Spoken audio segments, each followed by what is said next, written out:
امروز زنا در جامعه ما هنر شده است. بچه های مدرسه خان، ملا بچه ها بنامشان، دخترای خانشین زنا را برای خودشان کسب کردن، افتخار کردن. به دیگر با فخر میگرن که من چند دختر خود رسیدم. اون دختر در دگانهاش فخر میگرن که من به چند بچه رسیدم. استغفرالله. یا الله.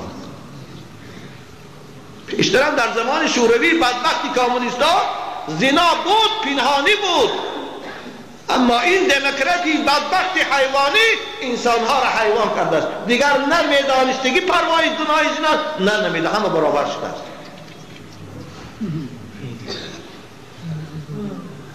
پیشتر 2 ماه پیش از رمضان بود، 3 عائله را جنجال عائلویش نزد من برای طلاق آمدن. هر 3 رن بچه ها زناشان سر دادیم به خاطری دختر نبرآمدنشان. پدرای عزیز، من به شما میگم که شما بیدار شوید. به خاطری که عروساشان دختر نبرآمده است، جنگ و جنجال طلب دارن که پولای صرف کردگی رو گردانده تی. شما دختراتان نظارت نمیکنید. دختراتان سرش در کند، چه روز استفاده پیش طبیب و فاطمی میروید، در دخترخانه بره کرپو میپرتای خواب میره و قلبوری کرده. چون در وقتی ساعتش نظارت شده نکنه که باید کجا میگرده. الحمدلله. امروز زنا حلال شده. بچه هایی که مدرسه خواندیم بدبختان در پاکستان و در خورستان زنا را برایشان شرف میدانند.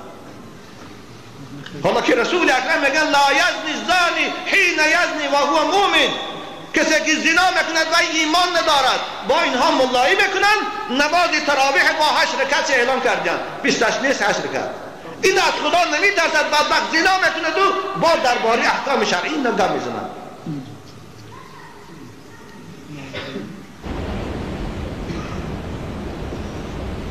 حالا قرآن چی میگه؟ ولا تقربوا الزنا انه کان فاحشا.